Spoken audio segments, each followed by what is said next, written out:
তো আজকে আমরা যে নতুন নতুন চ্যাপ্টার শুরু করতে যাচ্ছি সেটা হচ্ছে গলীয় তলে আলোর প্রতিসরণ। গলীয় তলে আলোর প্রতিসরণ, লেন্স। সেটা বিশেষ করে আমরা লেন্সটা পড়বো, ঠিক আছে? গলীয় তলে আলোর প্রতিসরণ আমাদের নতুন চ্যাপ্টার। তো আমরা আগে দেখেছি যে দুটো যখন মাধ্যম ছিল সেই মাধ্যমের যে বিভেদ তলটা ছিল সেটা সমতল ছিল। বায়ু মাধ্যম আর একটা যদি জল নিই বা বায়ু মাধ্যম বা কাঁচ নিই, তাদের বিভেদ তলটা কী ছিল? সমতল ছিল। সে সমতল হওয়ার দরুন কী হচ্ছিল? কোনো একটা সময় বস্তু লঘু মাধ্যমে ছিল, কোনো একটা সময় বস্তু ঘন মাধ্যমে ছিল, এবং তাদের ক্ষেত্রে আলোর প্রতিসরণ হয়েছিল, সেখানে প্রতিবিম্ব গঠন হয়েছিল, সেগুলো আমরা আলোচনা করেছিলাম। সেই ক্ষেত্রে দুই মাধ্যমের বিভেদ তলটা ছিল সমতল। বায়ু বা কাঁচ, বায়ু বা জল, তাদের যে বিভেদ তল সেই বিভেদ তলটা ছিল সমতল। যদি এই বিভেদ তলটা সমতল না হয়ে গলীয় হয়, তাহলে সেই ক্ষেত্রে আলোর প্রতিসরণ কেমন হবে, প্রতিবিম্ব কেমন ঘটবে, সেই জিনিসগুলো আমরা কি করব? আলোচনা করব। তার জন্য এখানে বলা হচ্ছে গলীয় তলে আলোর প্রতিসরণ, বিশেষত সেটা আমরা পড়ব লেন্স। আগে যেটা আলোচনা করা হচ্ছে, দুই মাধ্যমের যে বিভেদ তল ছিল সেটা ছিল সমতল। বায়ু বা কাঁচ, বায়ু বা জল, সেক্ষেত্রে কোনো ঘন মাধ্যমে হয় বস্তু ছিল বা তোমার লঘু মাধ্যমে বস্তু ছিল, সেক্ষেত্রে আলোর প্রতিসরণ হয়েছিল, বস্তুর প্রতিবিম্ব গঠন হয়েছিল। এক্ষেত্রে কি হয়েছে? দুই মাধ্যমের যে বিভেদ তল সেই বিভেদ তলটা হচ্ছে গলীয়, বাঁকা, বক্রতল। সেক্ষেত্রে কি হবে? আলোর প্রতিসরণ কি হবে, তারপরে প্রতিবিম্ব কেমন গঠন হবে, সেই জিনিসগুলো আমরা দেখব। তো এখানে প্রথমে সংজ্ঞাটা আসি যে গলীয় প্রতিসরক তল বলতে কি বোঝানো হচ্ছে। বলছে গলীয় প্রতিসরক তল হলো একটি গোলকের অংশ যা দুটি স্বচ্ছ মাধ্যমকে পৃথক করে। গলীয় প্রতিসরক তল হচ্ছে একটা প্রতিসরক তল, একটা গোলকের অংশ যেটা কি করছে? দুটো মাধ্যমকে পৃথক করছে, ঠিক আছে? একটা বায়ু মাধ্যম, একটা হচ্ছে ঘন মাধ্যম। তাদের দুজনের যে মাধ্যমটাকে পৃথক করছে, যেটা দুটো মাধ্যম যেটা তার পৃথক করছে, সেটাই হচ্ছে গলীয় প্রতিসরক তল, যেখানে আলোর প্রতিসরণটা হবে, ঠিক আছে? এই গলীয় প্রতিসরক তল দু প্রকার হতে পারে, একটা হচ্ছে অবতল গলীয় প্রতিসরক তল, আর একটা হচ্ছে উত্তল গলীয় প্রতিসরক তল। অবতল গলীয় প্রতিসরক তল কিরকম ঘটনা ঘটবে? এখানে আমি ধরে নিয়েছি যে এটা হচ্ছে কি একটা ঘন মাধ্যম, ঠিক আছে? ঘন মাধ্যম, এই জায়গাটাকে একটু এইভাবে বাঁকানো আছে, অর্থাৎ একটা গোলকের যেন মনে হচ্ছে একটা অংশ কেটে নেওয়া হচ্ছে। এই যে জিনিসটা একটু বাঁকানো আছে, ঠিক আছে? এখানে কি আছে? একটু বাঁকা, কেটে নেওয়া আছে, অর্থাৎ অবতল প্রকৃতির। আমরা যদি এখান থেকে দেখি, দেখে মনে হচ্ছে একটা অবতল প্রকৃতির। এই জায়গাটা পুরোটা হচ্ছে কি? ঘন মাধ্যম, এই জায়গাটা হচ্ছে লঘু মাধ্যম। এরকম যখন হবে, যখন এ একটা মাধ্যম, এ একটা মাধ্যম, এই জায়গাটা কিরকম? বাঁকা। আমরা আগে দেখেছিলাম কি? সোজা, অর্থাৎ বিভেদ তলটা ছিল সমতল। এক্ষেত্রে কি হয়েছে? বাঁকা, গোলকের আকৃতির, একটা গোলকের অংশ মনে হচ্ছে, ঠিক আছে? তাই এরকম ক্ষেত্রে এই জিনিসটাকে বলা হচ্ছে যে প্রতিসরক তলটা, এই যে তলটা যেখানে আলোর প্রতিসরণ ঘটবে, সেটা হচ্ছে বাঁকা, অর্থাৎ গলীয়, এটা অবতল প্রকৃতির, ঠিক আছে? ঘন মাধ্যম, লঘু মাধ্যম যদি এরকম হয়ে থাকে, সেই ক্ষেত্রে কি হবে? এটাকে বলা হচ্ছে উত্তল গলীয় প্রতিসরক তল। উত্তল গলীয় প্রতিসরক তল ঠিক এরকম, অর্থাৎ ঘন মাধ্যমটা আছে, ঘন মাধ্যমের এই যে বিভেদ তল যেটা, এটা হচ্ছে কি? গোলাকার, উত্তল প্রকৃতির, ঠিক আছে? এটা হচ্ছে লঘু মাধ্যম, এর পুরো জিনিসটা হচ্ছে ঘন মাধ্যম। আলোক রশ্মির ক্ষেত্রে আপতন হবে এখান থেকে এখানে বা এখান থেকে যাই হোক না কেন, সেক্ষেত্রে প্রতিসরক তল হিসেবে এটা কাজ করবে। আগে কি ছিল? সমতল ছিল, ঠিক এরকম অবস্থায় সমতল মতো ছিল, আমরা দেখেছিলাম দুই মাধ্যমের বিভেদ তলটা। এক্ষেত্রে কি সমতল না, এটা হচ্ছে গলীয়, গোলকের একটা অংশ। এটা হচ্ছে উত্তল প্রকৃতির, তার জন্য একে বলছে উত্তল গলীয় প্রতিসরক তল। এটা হচ্ছে অবতল প্রকৃতির, তার জন্য এটাকে বলা হচ্ছে অবতল গলীয় প্রতিসরক তল, ঠিক আছে? আমরা যেখানে আমরা যেখানে আলোর প্রতিফলন পড়েছিলাম, দর্পণ দেখেছিলাম, এক্ষেত্রে ঠিক সেরকম একই জিনিস। আলোর দর্পণের ক্ষেত্রে যখন প্রতিফলন পড়েছিলাম, দর্পণের ক্ষেত্রে যেমন মেরু ছিল, প্রধান অক্ষ ছিল, এক্ষেত্রেও ঠিক সেম সেম একই জিনিস আছে। তো মেরু এখানে বলা হচ্ছে, এই যে জিনিসটা আছে, এই যে পি বিন্দুটাকে, সেটাকে বলা হচ্ছে মেরু, ঠিক আছে? দর্পণের ক্ষেত্রে আমরা যেমন মেরু পেয়েছিলাম, এই ক্ষেত্রে সে একই জিনিস, এই জিনিসটাকে বলা হচ্ছে মেরু। বক্রতা কেন্দ্র কোনটা? এই যে জিনিসটা, এটাকে যদি আমি একটা পুরোপুরি গোল মতো করি, গোল মতো করি, দেখা যাবে যে এটা একটা গোলকের অংশ মনে হচ্ছে, ঠিক আছে? এই যে জিনিসটাকে, সেটাকে বলা হচ্ছে কেন্দ্র। অর্থাৎ এই যে জিনিসটা অবতল গলীয় প্রতিসরক তলটা, যে গোলকের অংশটা, সেই গোলকের কেন্দ্রকে বলা হচ্ছে বক্রতা কেন্দ্র। যে গোলকের অংশ, সেই গোলকের কেন্দ্রকে বক্রতা কেন্দ্র। বক্রতা ব্যাসার্ধ কাকে বলবো? এই যে প্রতিসরক তলটা, গলীয় প্রতিসরক তলটা, যে গোলকের অংশ, সেই গোলকের ব্যাসার্ধকে বলা হচ্ছে বক্রতা ব্যাসার্ধ। বা এখানে এটা আমরা বলতে পারি, এই যে যে জিনিস গোলকীয়, ঠিক আছে? এটা কি? এটা যদি আমি করি, তাহলে একটা গোলকের মতো পাবো, বড় গোল মতো পাবো, ঠিক আছে? তার কেন্দ্র হচ্ছে এটা। বক্রতা ব্যাসার্ধ কোনটা? সি। বক্রতা ব্যাসার্ধ সিপি, ঠিক আছে? এটা হচ্ছে বক্রতা ব্যাসার্ধ, এখানে কি হচ্ছে? বক্রতা ব্যাসার্ধ সিপি। প্রধান অক্ষ কোনটা? এই যে তোমার এর মধ্যে দিয়ে যে সরলরেখাটা আমি টানবো সেটা হচ্ছে প্রধান অক্ষ। এখানে এর মধ্যে দিয়ে যে সরলরেখাটা টানবো সেটাকে আমি প্রধান অক্ষ বলবো। এই যে পি আর সি উভয় দিকে যে সরলরেখাটা আমি পাচ্ছি, এই সরলরেখাটা যদি টানি সেটাকে বলা হচ্ছে প্রধান অক্ষ। এই ক্ষেত্রেও এটা হচ্ছে প্রধান অক্ষ। উন্মেষ, উন্মেষ কোনটাকে বলবো আমি? এই যে দেখো অবতল গলীয় প্রতিসরক তল পেয়েছি যেখানে, এই যে এম এম ড্যাশ এটাকে বলা হচ্ছে উন্মেষ। উত্তল গলীয় প্রতিসরক তলের ক্ষেত্রে এম এম ড্যাশ এটাকে বলা হচ্ছে উন্মেষ। অর্থাৎ দুই প্রান্ত বিন্দু যদি যোগ করি যে যেটা পাচ্ছি আমি সেটাকে বলা হচ্ছে উন্মেষ। এই ক্ষেত্রেও সেটাকে বলা হচ্ছে উন্মেষ। ঠিক আছে, এখানে চিহ্নের নিয়ম যে বস্তুটা বা প্রতিবিম্ব যে গঠন হবে সেক্ষেত্রে চিহ্নের নিয়মগুলো কি কি? ঠিক চিহ্নের নিয়মগুলো আমরা যেখানে আলোর প্রতিফলন পড়েছিলাম সেই ক্ষেত্রে যেমন ছিল ঠিক ঠিক এখানেও সব দূরত্ব এখানে কি বলছে? গলীয় প্রতিসরক তলের মেরু থেকে নির্ণয় করতে হবে। আমরা দর্পণের ক্ষেত্রে পড়েছিলাম, দর্পণের ক্ষেত্রে যেমন মেরু থেকে বিচার হয়েছিল এখানেও সেই মেরু থেকে বিচার হবে। মেরু থেকে যে দূরত্ব মাপা হয় তা আপতিত রশ্মির অভিমুখে হলে দূরত্ব হবে ধনাত্মক, আপতিত রশ্মির বিপরীতমুখী হলে দূরত্বটা হবে বিপরীত ঋণাত্মক। অর্থাৎ মেরু থেকে আমরা বিচার করব, মেরুর দিকে যখন আসবে তাহলে মেরু থেকে যদি আমি বাঁ দিকে যাই তাহলে হবে ঋণাত্মক, মেরু থেকে যদি ডান দিকে যায় তাহলে হবে ধনাত্মক। ঠিক আছে, মেরুর অভিমুখে হলে দূরত্ব ধনাত্মক, আপতিত রশ্মির বিপরীত মুখে হলে সেটা হবে ঋণাত্মক, সেটা আমরা জানি। তারপর গলীয় প্রতিসরক তলের প্রধান অক্ষকে এক্স অক্ষ ধরা হলে প্রধান অক্ষের উপরের দিকের ওয়াই অক্ষ বরাবর দূরত্বকে ধনাত্মক, নিচের দিক বরাবর ওয়াই অক্ষকে বলা হবে ঋণাত্মক। এগুলো আমরা প্রতিফলনের ক্ষেত্রে পড়েছিলাম, যা এখানেও সেম জিনিস।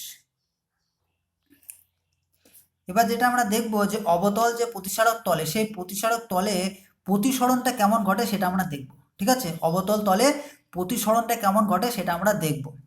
আমরা সমতল যখন ছিল বিভেদ তলটা সেই ক্ষেত্রে আলোর প্রতিসরণ হয়েছিল, সেক্ষেত্রে আমরা দেখেছিলাম কেমন হয়েছিল প্রতিবিম্ব গঠন হয়েছে। এখানে যদি অবতল থাকে তাহলে অবতল থাকলে সেই ক্ষেত্রে কোনো একটা বস্তুর প্রতিবিম্ব কেমন গঠন হয় সেটা আমরা দেখব।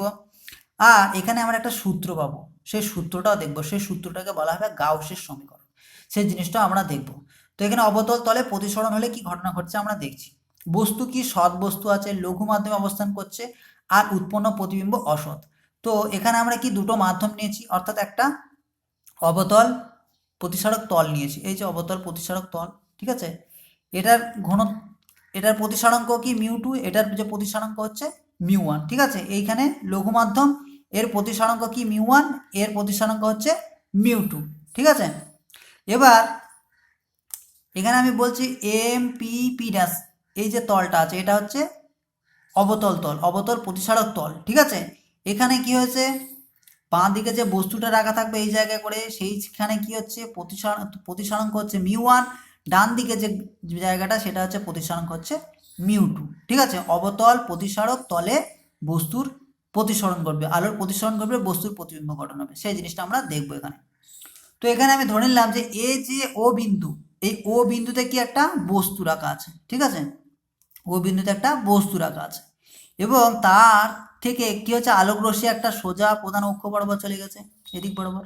ও থেকে একটা আলোক রশ্মি বেরিয়ে সোজা কোন দিক বরাবর চলে গেছে? এই অক্ষ বরাবর চলে গেছে। ঠিক আছে, ও থেকে আলোক রশ্মিটা সোজা এদিক বরাবর একটা চলে গেছে। আর একটা কি হয়েছে, ও থেকে এই যে আলোক রশ্মিটা গিয়েছে এখানকে যাওয়ার পর এইটা কি অভিলম্ব হবে, সিএন একটা কি অভিলম্ব হবে।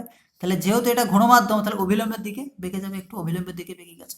ঠিক আছে, ওতে আমি কি করেছি, একটা বস্তু রেখেছি, প্রধান অক্ষের উপর একটা বস্তু রেখেছি, ও থেকে একটা আলোক রশ্মি সোজা প্রধান অক্ষ বরাবর চলে গেছে। আর একটা আলোক রশ্মি কি হচ্ছে এই দিক বরাবর এ বিন্দুতে আপতিত হয়েছে দুই মাধ্যমের বিভেদ তলে, অবতল প্রতিসরক তলে। ঠিক আছে, এখান থেকে কি হবে, প্রতিসরণ ঘটবে। যেহেতু এটা ঘন মাধ্যম এটা কি লঘু মাধ্যম, তাহলে কি হবে, রশ্মিটার কি হবে অভিলম্বের দিকে সরে যাবে, রশ্মিটা গেছে একটু বেঁকে গেছে। অভিলম্ব কোনটা? সিএন, সিএনটা হচ্ছে অবিলম্ব, কারণ এটা যদি বক্রতা ব্যাসার্ধ হয় যে কোনো জায়গায় গোলকের বা বৃত্তের ক্ষেত্রে আমি যে কোনো জায়গায় টানবো সেটা কি হবে, লম্ব হবে। তো সিএন যেটা সেটা হচ্ছে অবিলম্ব, তাহলে অবিলম্বের দিকে সরে যাবে একটু। তাহলে আপাতন কোণ কোনটা, ও থেকে আলোক রশ্মি এদিক বরাবর গিয়েছে। ঠিক আছে, আপাতন কোণ কোনটা, এটা যদি অবিলম্ব হয়ে থাকে তাহলে ও এ সি, এই কোণটা কত হবে, আপাতন কোণ হবে। ঠিক আছে, প্রতিসরণ কোণ কত হবে, এ এ বি এ এন বা এন এ বি, প্রতিসরণ কোণ হবে। ঠিক আছে, এবার দেখো বস্তুটার একটা প্রতিবিম্ব গঠন হবে, কোথায় প্রতিবিম্ব গঠন হবে সেটা আমি দেখব।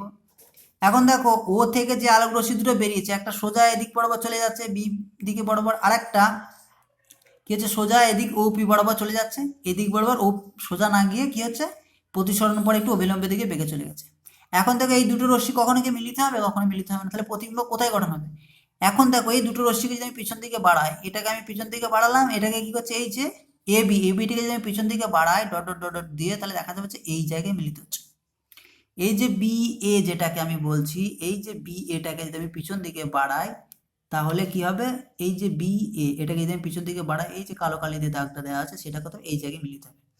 যেহেতু ও থেকে আলোক রশ্মিটা সোজা এদিকে গিয়ে এখানে প্রতিসরণের পর একটু বেঁকে এদিকে চলে গেছে, এই রশ্মিটা এখান থেকে সোজা এদিকে চলে গেছে, তাহলে এই দুটো রশ্মি কখনো মিলিত হবে না। তাহলে এখান থেকে আমি যদি কি করি, পিছন দিকে বাড়াই ডট ডট ডট ডট দিয়ে বাড়াই, তাহলে এই যে কালো কালি যেটাতে ভালো করে দাগ দিয়ে আছে এটা কি এই জায়গায় মিলিত হবে। তাহলে এটা এখানে যাচ্ছে, এই রশ্মিটাকে পিছন থেকে বাড়াই এই জায়গায়, তাহলে এই জায়গায় কাট করছে মিট করছে, তাহলে এই জায়গায় কি হবে, একটা প্রতিবিম্ব তৈরি হবে। প্রতিবিম্বটা কি অসৎ প্রতিবিম্ব তৈরি হবে, যেহেতু এই রশ্মিটাকে পিছন থেকে বাড়ানো আছে, এই জায়গা থেকে অপসৃত হচ্ছে বলে মনে হয়। তার জন্য ওতে যে বস্তু রাখা ছিল তার একটা প্রতিবিম্ব তৈরি হচ্ছে আয়তে, ঠিক আছে, আয়তে অসৎ প্রতিবিম্ব তৈরি হবে। এখন আমরা কি দেখব, আপতন কোণ কোনটা। তাহলে সি এনটা বললাম কি অভিলম্ব, কারণ কি এটা যদি বক্রতা কেন্দ্র হয় একটা গোলকের যে কোনো জায়গা থেকে যে কোনো ব্যাসার্ধ যদি টানি সেটা কি সব সময় লম্ব হবে, সব সময় লম্ব হবে। তাহলে সি এ বরাবর সি এ এন এটা কি হবে, সব সময় লম্ব হবে। তাহলে এখানে আপতিত যদি হয় তাহলে এটা অভিলম্ব, ঠিক আছে। তাহলে এখন দেখো আপাতন কোণ কোনটা, ও এ সি টোটাল যে কোণটা সেটা আপাতন কোণ আই বলে লেখা আছে, ঠিক আছে। এই যে আপাতন কোণ টোটাল কোণটা, ঠিক আছে, ও এ সি এই কোণটা কত, আপাতন কোণ, ঠিক আছে। প্রতিসরণ কোণ কোনটা, প্রতিসরণের পর আলোক রশ্মিটা কি এই দিক পথে চলে গেছে, তাহলে B A N, B A N এটা কি হবে প্রতিসরণ কোণ, ঠিক আছে। এটার আবার একটা অপোজিট কি করতে পারি, এটার বিপরীত কোণটা হবে এই যে এই কোণটা, বিপরীত কোণ B A N, B A N এর বিপরীত কোণ কোনটা, এই যে এই কোণটা দেখো, আই এ সি এই দুটো কোণ বিপরীত কোণ, ঠিক আছে। তাহলে এই যে প্রতিসরণ কোণটা আমি কি লিখতে পারি, I A C, I A C সেটা দিয়ে দেখানো হয়েছে এই যে বিপরীত কোণ, ঠিক আছে। তাহলে আপাতন কোণ আমি পেলাম, প্রতিসরণ কোণ আমি পেলাম। এবার আমি আর একটা কোণ সমান থিটা ধরছি, কোনটা আই সি এ, এই কোণটা আমি ধরবো কত থিটা, আই সি এ এই কোণটাকে আমি ধরবো theta, I C A, I C A, বা তুমি এখানে সরি আচ্ছা, তো এখানে আমরা কোণ যেটা বলছি আই সি এ এই কোণটা থিটা বললাম, বা এ সি ও বলতে পারি, এ সি ও, কারণ আই আর ও দুটো একই রকম ব্যাপার, এই কোণটা আমি বোঝাতে চাইছি। তাহলে সেই ক্ষেত্রে আমি এ সি ও কোণটা কত ধরলাম, থিটা ধরলাম, ঠিক আছে। A C O, A C ও এই কোণটা কত ধরলাম, থিটা ধরলাম। তাহলে এ সি ও কোণটা আমি ধরেছি থিটা, ঠিক আছে। তাহলে আপাতন কোণ হচ্ছে ও এ সি আপাতন কোণ আই লিখেছি, প্রতিসরণ কোণ বি এ এন এই কোণটা হচ্ছে প্রতিসরণ কোণ, এর একটা বিপরীত কোণ হচ্ছে গিয়ে আই এ সি সেটা বিপরীত কোণ, অর্থাৎ এটাও কি হবে এই যে এই কোণটা আর কোণ আমি লিখতে পারি। আবার ধরলাম আমি এ সি ও এই কোণটা কত, থিটা কোণ, এ সি ও এই কোণটা কত ধরলাম আমি, থিটা কোণ। তাহলে বস্তুটা কোথায় অবস্থান করছে, প্রতিবিম্বটা কোথায় অবস্থান করছে সেই জিনিসটা আমরা এখানে দেখব, ঠিক আছে। তাহলে আমি বস্তুটা এই জায়গায় রেখেছিলাম, তাহলে বস্তু দূরত্ব পি থেকে ও, পি ও হচ্ছে বস্তু দূরত্ব। তাহলে মেরু থেকে বাঁ দিকে আসতে হচ্ছে এক্স নেগেটিভ এক্স অ্যাক্সিস বরাবর, তাহলে কি হবে মাইনাস মাইনাস ইউ লিখে দিয়েছি আমি, মাইনাস ইউ। প্রতিবিম্ব দূরত্ব পি থেকে মেরু থেকে আমাকে এই দিক বরাবর আসতে হচ্ছে, তাহলে মাইনাস এদিকে পি আই, তার মানে হচ্ছে মাইনাস ভি লিখবো আমি, মাইনাস ভি লিখলাম, ঠিক আছে। বক্রতা ব্যাসার্ধ কোনটা হচ্ছে সিপি, সিপি বক্রতা ব্যাসার্ধ, এটা আমি ধরে নিলাম কত আর, কি হবে মাইনাস হবে, কারণ কি পিছন বাঁ দিকে আসতে হচ্ছে, তাহলে মাইনাস আর বক্রতা ব্যাসার্ধ ধরে নিলাম। তাহলে আপাতন কোণ পেয়ে গেলাম, প্রতিসরণ কোণ পেয়ে গেলাম, এই যে সি কোণটা সেটাকে থিটা বললাম, বস্তুর দূরত্ব মাইনাস ইউ, প্রতিবিম্ব দূরত্ব মাইনাস ভি, বক্রতা ব্যাসার্ধ মাইনাস আর আমি পেলাম, ঠিক আছে। এখন আমি কি করব, এখন দেখো ত্রিভুজ এ সি ও থেকে আমি পাচ্ছি sine I by sine C O সমান sine theta by A O, ঠিক আছে। ত্রিভুজ এ সি ও, ত্রিভুজ এ সি ও এই ত্রিভুজ থেকে আমি কি লিখছি sine I by CO, sine I এই যে কোনটা সাইন আই বাই সিও, আর কি লিখছি এখানে sine theta by AO, sine theta by AO, ঠিক আছে। ও এ সি এই ত্রিভুজের ক্ষেত্রে সাইন আই বাই সিও আর সাইন থিটা বাই ও এটা আমি লিখলাম। কেন লিখতে পারি? কারণ এটা হচ্ছে ত্রিভুজের ধর্ম। যদি একটা ত্রিভুজ থাকে, এই কোণটা এবিসি তার যদি শীর্ষবিন্দু হয়ে থাকে, তাহলে এ কোণ এটা যদি আলফা হয়, বি যেটা কোণ বিটা এটা যদি গামা হয়, তাহলে যে কোনো একটা বাহু বা তার সাইনের অনুপাত বিপরীত বাহু সাইনের অনুপাত, যে কোনো একটা বাহু তার বিপরীত কোণের সাইন অনুপাত সেটা হবে সমান হবে। অর্থাৎ আমি যদি এইটা নিই sine alpha by BC, sine beta by AC, sine gamma সমান হচ্ছে এবি, ঠিক আছে, এই কোণটার বিপরীত বাহুটা যদি আমি নিই, তাহলে সেই ক্ষেত্রে এই অনুপাতগুলো হবে সমান। তাই এই ক্ষেত্রে আমরা ত্রিভুজ এ সিওর ক্ষেত্রে আমি সাইন আই বাই সিও সমান সাইন থিটা বাই এও লিখলাম।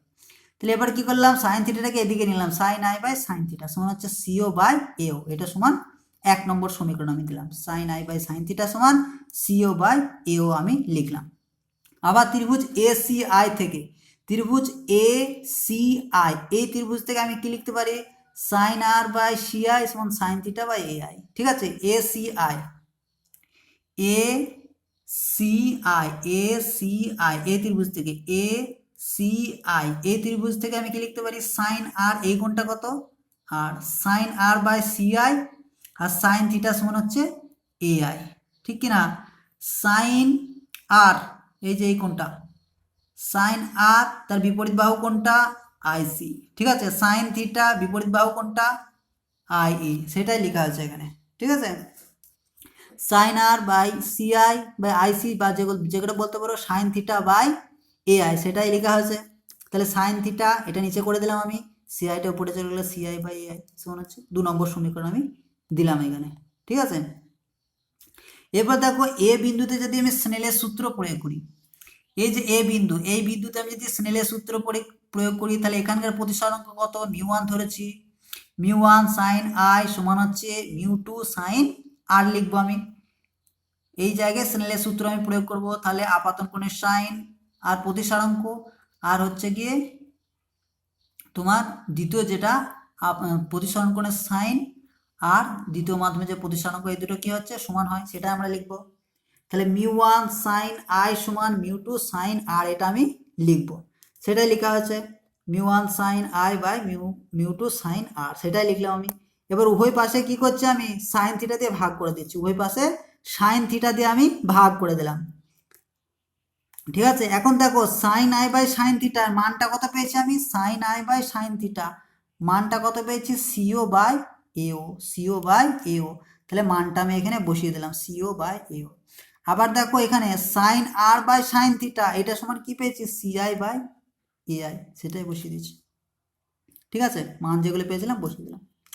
এখন দেখো এও সমান আমি লিখতে পারি পিও আর এআই সমান পিআই, কারণ যে আমি প্রতিসারক তলটা নিয়েছি তার উন্মেষটা হচ্ছে খুবই ক্ষুদ্র, উন্মেষ খুবই ক্ষুদ্র হওয়ার দরুন আমি এও সমান পিও লিখতে পারি। অর্থাৎ এখানে এ ও, এ থেকে ও, ঠিক আছে, এ থেকে ও যেটা, আর এও আর ওপি, এও আর ওপি এই দূরত্বটা কত হবে, সমান হবে। কারণ এম ড্যাশ এটা হচ্ছে খুবই ক্ষুদ্র ছোট একটা উন্মেষযুক্ত, তার জন্য আমি কি নিতে পারি, ও এ আর ও পি সমান করতে পারি। তাই ও এর জায়গায় আমি বসিয়ে দিয়েছি কি, ও এর জায়গায় আমি বসিয়ে দিয়েছি পিও, ঠিক আছে। এ আই যেটা আছে, এ আই জায়গায় আমি কি বসাবো, এ আই, এ আই জায়গায় আমি কি বসাতে পারি, এ আই জায়গায় আইপি বসাতে পারি আমি, কারণ এ আই আর পিআই এই দুটো ডিস্টেন্স কি হবে, সমান হবে, কারণ কি উন্মেষটা খুবই ক্ষুদ্র, সেটাই বসিয়ে দিলাম আমি, মিউ 2 সমান সিআই বাই পিআই, ঠিক আছে। তাহলে এই দুটো আমি পাচ্ছি। তো এখানে আমি কি পেলাম, মিউ 1 সিও বাই পিও সমান মিউ 2 সিআই বাই পিআই আমি পেলাম। আবার সিওটাকে আমি কি করতে পারি, পিও মাইনাস পিসি করতে পারি। তো এখানে বললাম যে সিও যে ডিস্টেন্স, সেই সিও ডিস্টেন্সটাকে আমি পিও মাইনাস পিসি করতে পারি কি করে, সিও যে দূরত্বটা সেটাকে আমি কি লিখতে পারি, পিও থেকে সিপি বা পিসি দূরত্ব, এই যে সিও ডিস্টেন্স, সি থেকে ও পর্যন্ত যে দূরত্বটা সেটাকে আমি কি করতে পারি, ওপি থেকে বা পিও থেকে কি করব, সিপিটা বাদ দিয়ে দেবো, এইটুকু বাদ দিয়ে দেবো, পিও থেকে পিসি বাদ দিয়ে দিলে আমি এইটুকু দূরত্ব পেয়ে যাব, সেটাই করা হচ্ছে। তারপরে সিআইটাকে আমি কি করতে পারি, সিআইটাকে আমি কি করতে পারি, পিআই থেকে সিপি বাদ দিয়ে দেবো, পিআই থেকে সিপি। সিআই এই যে ডিস্টেন্সটা, এটাকে আমি কি করতে পারি, পিআই থেকে পিসি, পিআই থেকে পিসি দূরত্ব যদি আমি বাদ দিয়ে দিই, সেটাই করা হচ্ছে। ঠিক আছে, এবার কি করলাম, এই যে দুটো জিনিস পেলাম, এটাকে এটা দিয়ে ভাগ, এটাকে এটা দিয়ে ভাগ করে দিলে আমি কি পাচ্ছি, এটাকে এটা বাই কত হবে, 1 হয়ে যাবে, 1 মাইনাস পিসি বাই পিও পেয়ে যাচ্ছি। এখানে মিউ2 থাকলো, এটাকে ভাগ করে দিলে 1 মাইনাস পিসি বাই পিআই পেয়ে যাচ্ছি। ঠিক আছে, তাহলে এখানে পিসিটা কি, আবার পিসিটা হচ্ছে এখানে কি দেখেছি, পিসিটা কি মাইনাস আর, তাহলে পিসিটা মাইনাস আর এখানে বসিয়ে দিলাম, মাইনাস আর। পিওটা কি, পিওটা হচ্ছে এই যে বস্তু দূরত্ব মাইনাস ইউ, পিওটা বস্তু দূরত্ব মাইনাস ইউ বসিয়ে দিলাম।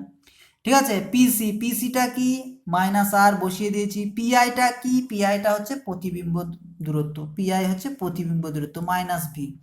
তাহলে মানগুলো কি করলাম, বসিয়ে দিলাম, মানগুলো বসিয়ে দেওয়ার পর আমি কি পাচ্ছি, mu into 1 minus R by U সমান mu into 1 minus R by V. ঠিক আছে, এবার এর সাথে এর গুণ করলাম, এর সাথে গুণ করলাম, এটা পেলাম, এর সাথে এর গুণ করলাম, এর সাথে গুণ করলাম, এটা পেলাম। এবার কি করলাম, মিউ2 আর বাই ভি এটাকে ডান দিকে নিয়ে গেলাম, মিউ1 আর বাই মিউ, এটা যেটা যেমন ছিল সেরকমই রাখলাম, এটাকে কি করলাম শুধুমাত্র ডান দিকে নিয়ে গেছি, এটা যেমন ছিল সেরকম। ঠিক আছে, এটা যেমন ছিল সেরকমই রেখে দিয়েছি, এই মিউ1টাকে ডান দিকে নিয়ে এসেছি, এই যে। ঠিক আছে, এরপরে কি করতে পারি, আমি আরটা কমন নিতে পারি, বক্ররেখা ভাষা তো আর কমন নিয়ে নিয়েছি, তাহলে মিউ2 বাই ভি সমান আছে মাইনাস মিউ1 বাই ইউ পাচ্ছি আমি, ইউ। ঠিক আছে, তাহলে মিউ2 মাইনাস আর। তাহলে এখানে কি করলাম, আরটাকে এই পাশে নিয়ে চলে যাচ্ছি, নিচে ভাগ হয়ে যাবে, তাহলে mu by V minus mu by U সমান আছে মিউ2 মাইনাস মিউ1 বাই আর। এই যে সমীকরণ যেটা আমি পেলাম, mu by V minus mu by U সমান মিউ2 মাইনাস মিউ1 বাই আর, এই যে সমীকরণটা, এই সমীকরণটাকে বলা হচ্ছে গাউসের সমীকরণ, গাউসের সমীকরণ। এই সমীকরণটাকে বলা হচ্ছে গাউসের সমীকরণ, যেটা আমাদের পরবর্তী ক্ষেত্রে কাজে লাগবে। এবং এই যে জিনিসটা, এটা হচ্ছে কি একটা গোলীয় প্রতিসরক তলে কোনো একটা বস্তুর যে প্রতিবিম্ব গঠন হয়, আলোর যে প্রতিসরণ হয় সেটা। ঠিক আছে, এবং সেখান থেকে এই যে সমীকরণটা পেলাম, এই সমীকরণটা বলা হচ্ছে গাউসের সমীকরণ, যেটা আমাদের পরবর্তী ক্ষেত্রে কাজে দেবে। যদি বস্তুটা বায়ুতে অবস্থান করে, অর্থাৎ মিউ1 প্রতিসরাঙ্ক যেটা বলেছিলাম, বায়ুতে যদি অবস্থান করে মিউ1, সেটা কি হবে 1 হয়ে যাবে। এবং যে মিউ2 যেটা ঘন মাধ্যম যেটা বলছি, সেটার প্রতিসরাঙ্ক যদি মিউ ধরি, তাহলে এই যে সমীকরণ পেয়েছি, এই সমীকরণ যদি বসাই, তাহলে মিউ বাই ভি মাইনাস মিউ1 এর জায়গায় কত হবে, 1 বাই ইউ সমান হচ্ছে মিউ2 এর জায়গায় মিউ, এটা জায়গায় 1 মিউ মাইনাস 1 পাবো। ঠিক আছে, এই সমীকরণটা আমি পাবো যদি বস্তুটা বায়ুতে অবস্থান করে, আর যে ঘন মাধ্যম যেটা আছে তার প্রতিসরাঙ্ক যদি মিউ হয়ে থাকে, তাহলে এটা আমরা সমীকরণ পাবো mu by V minus 1 by U সমান হচ্ছে মিউ মাইনাস 1 বাই আর। ঠিক আছে, এই জিনিসটা আমরা পেলাম গাউসের। এখানে যদি সদবস্তুটি লঘু মাধ্যমে অবস্থান করে, ঠিক আছে, যে সদবস্তু আছে সেই সদবস্তুটা যদি লঘু মাধ্যমে অবস্থান করে, অর্থাৎ যদি আলোকরশ্মিটা লঘু থেকে ঘন মাধ্যমে প্রতিসরণ করে, আলোকরশ্মি লঘু থেকে ঘন মাধ্যমে যায়, সেই ক্ষেত্রে সমীকরণটা হচ্ছে mu by V minus mu by U সমান হচ্ছে মিউ2 মাইনাস মিউ1 বাই আর, যেটা আমরা পেলাম। ঠিক আছে, গাউসের সমীকরণ। কিন্তু যদি বস্তুটা ঘন মাধ্যমে অবস্থান করে, অর্থাৎ আলোকরশ্মিটা ঘন থেকে লঘুতে যদি যায়, সেক্ষেত্রে হয়ে যাবে mu by V minus mu by U সমান মিউ1 মাইনাস মিউ2 বাই আর, দুটো সমীকরণ। ঠিক আছে, এটা অন্য সমীকরণ পাচ্ছিলাম, এক্ষেত্রে একটা অন্য সমীকরণ পাচ্ছি, গাউসের সমীকরণ ঠিক অন্য রকম পাচ্ছি। ঠিক আছে, যদি সেক্ষেত্রে এক্ষেত্রে বস্তু যদি লঘু মাধ্যমে অবস্থান করে, সেক্ষেত্রে এটা পাচ্ছি, যদি এখানে ঘন মাধ্যমে অবস্থান করে, সেটা এটা পাচ্ছি। তো মেনলি এখানে গোলীয় প্রতিসরণের ক্ষেত্রে যে জিনিসটা নিয়ে আমাদের সব থেকে কাজ, সেটা হচ্ছে লেন্স। যে জিনিসটা নিয়ে আমাদের কাজ হচ্ছে সেটা হচ্ছে লেন্স। লেন্স কি জিনিস, লেন্স হচ্ছে সাধারণত দুটি গোলীয় তল অথবা একটি গোলীয় একটি সমতল দ্বারা সীমাবদ্ধ স্বচ্ছ প্রতিসরক মাধ্যমকে লেন্স বলা হয়। ঠিক আছে, চোখে চশমা লাগাচ্ছি, সেখানেও লেন্স আছে, দূরবীন সেখানেও লেন্স আছে, বিভিন্ন জায়গায় লেন্সের ব্যবহার থাকছে। তো এক্ষেত্রে কি হচ্ছে, যে দুটি গোলীয় তল অথবা একটি গোলীয় একটি সমতল দ্বারা সীমাবদ্ধ স্বচ্ছ প্রতিসরক তলকে বা স্বচ্ছ প্রতিসরক মাধ্যমকে বলা হচ্ছে লেন্স। স্বচ্ছ প্রতিসরক মাধ্যম যেটা আছে সেটাকে বলা হচ্ছে লেন্স।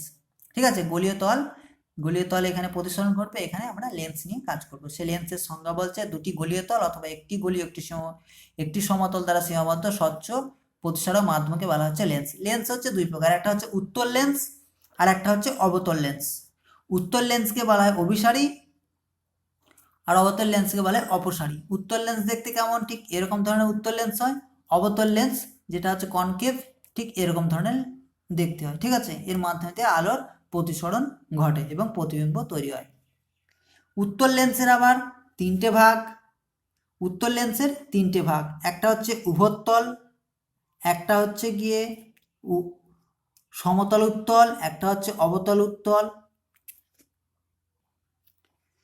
তো এখানে উভত্তল কাকে বলবো, সমতল উত্তল কাকে বলবো, অবতল উত্তল কাকে বলবো। তো এখানে আমরা দেখলাম হচ্ছে উত্তল লেন্স যেটা, ঠিক আছে, উত্তল লেন্স। উত্তল লেন্সের ক্ষেত্রে কি হয়, মাঝের ভাগটা কি হচ্ছে মোটা হয়, দুই প্রান্ত সরু হয়। অবতল লেন্সের ক্ষেত্রে দুই প্রান্ত মোটা, মাঝখানে সরু।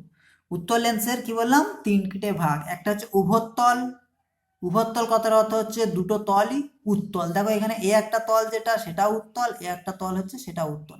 দুটো যে তল নিয়ে, দুটো উত্তল তল নিয়ে যে প্রতিসরক তলটা তৈরি হচ্ছে গোলীয় প্রতিসরক তল, সেটা হচ্ছে উভত্তল। ঠিক আছে, সমতল উত্তল এক্ষেত্রে হচ্ছে একটা তল হচ্ছে সমতল, একটা হচ্ছে উত্তল, সেটাকে বলছে সমতল উত্তল। এক্ষেত্রে অবতল উত্তল, একটা তল হচ্ছে অবতল, একটা হচ্ছে উত্তল, একটা হচ্ছে উত্তল, একটা হচ্ছে অবতল, তার জন্য একে বলা হচ্ছে অবতল উত্তল। অবতল লেন্সের ক্ষেত্রে কি হবে, একটা হচ্ছে উভয়বতল, একটা হচ্ছে সমতল অবতল, একটা হচ্ছে উত্তল অবতল। উভয়বতল বলতে দুটো তলই কি হচ্ছে, সেক্ষেত্রে দুটো তলই সেক্ষেত্রে হবে কি অবতল। সমতল অবতলের ক্ষেত্রে একটা তল হচ্ছে সমতল, একটা হচ্ছে অবতল। ঠিক আছে, একটা তল সমতল, একটা হচ্ছে অবতল। উত্তল অবতলের ক্ষেত্রে একটা হচ্ছে অবতল, একটা হচ্ছে উত্তল। ঠিক আছে, একটা হচ্ছে উত্তল, একটা অবতল, উত্তল অবতল। সমতল অবতল, সমতল অবতল, উভয়বতল, উভয় অবতল, এরকম জিনিস। তাহলে তিনটে তিনটে করে ভাগ আমরা পেলাম এখানে। তো এখানে উত্তল লেন্স যেটাকে, সেটাকে বলা হচ্ছে অভিসারী লেন্স, অবতল লেন্সকে বলা হয় অপসারী লেন্স। তো উত্তল লেন্সকে অভিসারী লেন্স কেন বলা হয়, উত্তল লেন্সকে অভিসারী লেন্স কেন বলা হয়, কারণ প্রধান অক্ষের সাথে সমান্তরালভাবে যদি অনেকগুলো আলোকরশ্মি আসে, সেক্ষেত্রে কি হবে, লেন্স থেকে প্রতিসরণের পর দেখা যাবে সব একটা বিন্দুতে মিলিত হচ্ছে, একটা বিন্দুতে মিলিত হচ্ছে। যে আলোকরশ্মিগুলো কি হচ্ছে একটা বিন্দুতে মিলিত হয় তাকে বলা হচ্ছে অভিসারী রশ্মি। এক্ষেত্রে সমান্তরাল আলোক রশ্মি হচ্ছে লেন্সে প্রতিসরণের পর দেখা যায় যে একটা বিন্দুতে মিলিত হয়, সেই জন্য একে বলা হচ্ছে অভিসারী লেন্স। আর অপসারী লেন্স বা অবতল লেন্স কেন বলা হচ্ছে, এক্ষেত্রে কি হয়, যে আলোক রশ্মিগুলো সমান্তরালভাবে আসে সেগুলো কি প্রতিসরণের পর পরস্পর থেকে দূরে সরে যায়, এদেরকে যদি পিছন দিকে বাড়ানো হয় দেখা যাবে মনে হচ্ছে একটা বিন্দু থেকে অপসৃত হচ্ছে, সেই জন্য একে বলা হচ্ছে অপসারী লেন্স। তো এখানে দেখা যাচ্ছে যে আলোক রশ্মি যেগুলো সমান্তরালে এসেছিল প্রতিসরণের পর কি হচ্ছে বেঁকে গিয়ে একটা বিন্দুতে মিলিত হচ্ছে। তো এখানে কি হয়, যে লেন্সটা আছে সেই লেন্সটাকে আমি কি করতে পারি, অনেকগুলো খণ্ডে বিভক্ত করতে পারি। ঠিক আছে, এই একটা খণ্ড, এই একটা খণ্ড, এই একটা খণ্ড, এই একটা খণ্ড, এভাবে কি করেছে অনেকগুলো খণ্ডে বিভক্ত করেছি। তো মাঝ বরাবর যে খণ্ডটা থাকছে, এই যে খণ্ডটা থাকছে মাঝ বরাবর যে খণ্ডটা থাকছে সেটাকে আমি একটা সমান্তরাল ফলক বলতে পারি। তো সমান্তরাল ফলকের মধ্যে তো আলোক রশ্মি চ্যুতি করে না, তো সমান্তরাল ফলক যদি হয় সেক্ষেত্রে আলোক রশ্মি সোজা বেরিয়েছে। বাকি যে অংশগুলো থাকছে সেগুলোকে আমি বলতে পারবো এক একটা পাতলা প্রিজমের মতো। ঠিক আছে, এক একটা প্রিজমের সমষ্টি হিসেবে বলতে পারি। তো এখানে যে এই যে অংশটা দুই প্রান্তে যে কোণ মতো অংশ, সেই অংশটাকে আমি কি করছি একটু বড় করে দেখিয়েছি। তাহলে এখানে যে আলোক রশ্মিটা এসেছিল আসার পর কি হচ্ছে, যেহেতু এই যে প্রিজম, এই যে লেন্স, লেন্সটা কি ঘনমাধ্যম কাঁচের তৈরি, সেক্ষেত্রে আলোক রশ্মিটা এই এসেছে, আসার পরে কি হবে বেঁকে যাবে, অভিলম্বের দিকে বেঁকে যাবে, কারণ হচ্ছে গণমাধ্যম তার অভিলম্বের দিকে বেঁকে চলে গেছে। ঠিক আছে, অভিলম্বের দিকে বেঁকে চলে গেছে। এখানে যাওয়ার পর কি হচ্ছে, আবার এখান থেকে আবার বাঁক নেবে। ঠিক আছে, কীভাবে দূরে সরে যাবে না, অভিলম্ব থেকে দূরে সরে যাবে, কারণ এটা হচ্ছে লঘু মাধ্যম, তাহলে এখান থেকে দূরে সরে যাবে এইভাবে। তার জন্য যে রশ্মিটা ছিল এখানে প্রতিসরণের পর রশ্মিটা বেঁকে গেছে, অর্থাৎ এখান থেকে এইভাবে বেঁকে গেছে। সেম 2 নম্বর যেখানে থাকবে সেক্ষেত্রে একই হবে, এভাবে করতে থাকবে। যদি আমরা আরেকটা অংশ নিই, ঠিক আছে, এই যে মাঝখানে যে অংশটা বাদ দিয়ে তার উপরের আরেকটা অংশ বা এদিকের একটা অংশ যদি আমরা নিই, সেটা কীরকম ঘটনা ঘটবে সেটা এখানে দেখানো আছে। এক্ষেত্রে রশ্মিটা কী হবে, বাঁক নেবে, কিন্তু দেখা যাবে যে রশ্মিটার বাঁক এই যে কোণ উপরে একবারে সেই যে বাঁকটা বেশি নিচ্ছে, তারপরে এই অংশগুলোর বাঁক কম নিচ্ছে, এই অংশগুলো বাঁক কম নেবে। কেন কম নেবে, তো এখানে কি হবে, আলোক রশ্মিটা সেম একইভাবে এলো, আসার পর এইদিকে অবিলম্বের দিকে বেঁকে গেল, এখান থেকে আবার কি অবিলম্ব থেকে দূরে সরে গেল, কারণ হচ্ছে এটা হচ্ছে লঘু মাধ্যম, এটা হচ্ছে ঘন মাধ্যম, তাহলে দূরে সরে যাবে। ঠিক আছে, কিন্তু বাঁকটা বেশি নেবে এই জায়গায়। কেন বাঁক বেশি নেবে? কারণ এই যে জায়গাটা, যে যে প্রিজমটা আমি পাচ্ছি, এই যে প্রিজম যেটা আমি পাবো, এটাকে যদি আমি পিছন থেকে ডট বাড়াই, ডট বাড়াই, যে প্রতিসারক কোণটা পাবো, এই যে প্রতিসারক যে কোণটা পাবো, সেই কোণটা হবে কম। এক্ষেত্রে প্রতিসারক কোণের মানটা হবে বেশি। এই যে অংশটা, এই যে মাথায় এই যে অংশটা, এইটুকু অংশ, এই যে কোণটা, ঠিক আছে, এই যে অংশটুকু আমরা নিয়েছি, এই যে অংশটুকু এটাকে বড় করে দেখিয়েছি, এই অংশটার এই যে প্রতিসারক কোণটা হবে, মানটা হবে বেশি। মাঝখানে যে অংশগুলো আছে, ঠিক আছে, মাঝখানে আমি একটা ছোট্ট টুকরোকে নিয়েছি, এই যে জায়গাটা, সেই জায়গাটা যে অংশটা বড় করে দেখানো, সেই জায়গায় এই জায়গায় যে কোণটা ডটটা পেছন থেকে বাড়াও, এদিকে এটা একে পেছন থেকে বাড়াও, তাহলে এই কোণ, এরকম একটা কোণ তৈরি হবে। তাহলে এই যে প্রতিসারক কোণের মানটা কি হবে, কম হবে। ঠিক আছে, আমরা একটা সূত্র জানি, ডেল্টা চ্যুতি সমান মিউ মাইনাস ওয়ান ইন্টু এ। তাহলে এর মান যত বাড়বে, ডেল্টার মানটা কত হবে, আলোক রশ্মিটার চ্যুতি কত হবে, তত বেশি হবে। যেহেতু ধারের দিকে, এই যে ধারের দিকে, যত আমি ধারের দিকে যেতে থাকবো, মাঝখান থেকে ধারের দিকে যেতে থাকবো, এইদিকে যেতে থাকবো, কি হবে, এর মানটা, প্রতিসারক কোণের মানটা কি হবে, বাড়তে হবে। প্রতিসারক কোণের মান যত বাড়তে থাকবে, চ্যুতিটা কি হবে, তত বাড়তে হবে। অর্থাৎ আলোক রশ্মিটা যাওয়ার কথা ছিল কোন দিকে, এই সোজা বরাবর যেতে যাওয়ার কথা ছিল। আলোক রশ্মিটা এই সোজা বরাবর যাওয়ার কথা ছিল, এই সোজা বরাবর, কিন্তু বেগে যাচ্ছে বেশি, কারণ কি, চ্যুতিটা এক্ষেত্রে বেশি হবে। তাহলে আমরা জানি চ্যুতি বলতে যেদিকে যাওয়ার কথা ছিল বেগে গেছে, তার মধ্যবর্তী কোণ, চ্যুতিটা বেশি হচ্ছে, তাহলে এদিকে বেশি বেগে যাবে। মাঝখানে যে জায়গাগুলো আছে সেগুলোর ক্ষেত্রে আলোক রশ্মি কম বেগে যাবে, কারণ কি, প্রতিসারক কোণের মানটা এক্ষেত্রে, প্রতিসারক কোণের মানটা এক্ষেত্রে কম। ঠিক আছে, এই জায়গাটাতে আমি পিছন দিকে বাড়াও না, এই যে কোণটা তৈরি হবে, এই কোণটা কম হবে, এদের ক্ষেত্রে থেকে এই কোণটা কম হবে, মাঝখানে যে অংশগুলো থাকবে। তাহলে একটা লেন্সকে আমি কি করলাম, অনেকগুলো খণ্ডে ভাগ করলাম, মাঝখানের যে অংশটা সেটাকে আমরা বলছি একটা সমান্তরাল ফলক, বাকি যে উপরের অংশগুলো ছোট ছোট প্রিজমের সমষ্টি হিসেবে ধরতে পারি। দুই প্রান্তে যে জায়গাগুলো আছে সেই জায়গাটাকে আমি বড় করে দেখালাম, এখানে আলোর প্রতিসরণটা কীভাবে হচ্ছে সেটা বোঝালাম। মাঝখানে যে ঠিক আগের অংশটা, সেক্ষেত্রে কি হয়, এরকম ধরনের প্রতিসরণ হয়, সেই একই জিনিস, কিন্তু দেখা যায় যে রশ্মির বেঁকে যাওয়াটা, এইখানে রশ্মি বেঁকে গেছে বেশি, কিন্তু এই জায়গায় মাঝখানে পোর্শনে রশ্মিটা কম বেঁকে গেছে। কেন বেঁকে গেছে? দেখা যাচ্ছে এই জায়গার ক্ষেত্রে এই যে প্রতিসারক কোণটা অনেক বেশি হয়, এখানে প্রতিসারক কোণটা অনেক কম হয়, মাঝখানের যে অংশগুলো। এখানে প্রতিসারক কোণ বেশি হওয়ার জন্য ডেল্টা সমান হচ্ছে মিউ মাইনাস ওয়ান ইন্টু, অর্থাৎ চ্যুতিটা কি হবে, বেশি হবে, তাহলে আলোক রশ্মিটা বেশি বেঁকে যাবে। যাওয়ার কথা ছিল এই সোজা বরাবর, কিন্তু বেঁকে যাচ্ছে এদিক বরাবর, এক্ষেত্রে চ্যুতিটা কি হবে, কম হবে, অর্থাৎ আলোক রশ্মিটা কম বাঁকবে। ঠিক আছে, এই জিনিসটা বলা হয়েছে।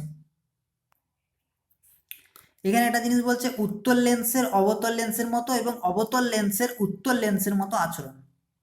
একটা উত্তল লেন্স আছে, সে সবসময় কি করে, অভিসারী রশ্মিগুচ্ছগুলো, মানে তো কি হচ্ছে, সমান্তরাল রশ্মিগুচ্ছ অভিসারী রশ্মিগুচ্ছে পরিণত করে, কিন্তু সেও কখনো কখনো অবতল লেন্সের মতো আচরণ করতে পারে। অর্থাৎ সমান্তরাল রশ্মিগুচ্ছ যদি আসে, তাকে দেখা যাবে যে কি করবে, ডাইভারজেন্ট করে দেবে, অর্থাৎ উল্টো দিকে ঘুরিয়ে দেবে, অপসর ঘুরিয়ে দেবে।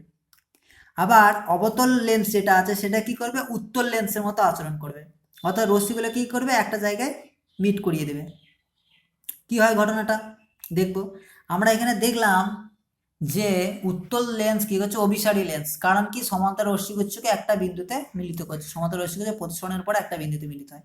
আর অবতল লেন্স হচ্ছে অপসারী, রশ্মিগুলোকে কি করছে, ছড়িয়ে দিয়েছে, এখান থেকে বাইরে চলে গেছে, এদিকে পিছন দিকে বাড়ালে, পিছন দিকে যদি বাড়ায় তাহলে একটা বিন্দুতে মিলিত হচ্ছে। ঠিক আছে, এই জন্য একে বলা হচ্ছে অপসারী, আর এখানে হচ্ছে বলা হচ্ছে অভিসারী।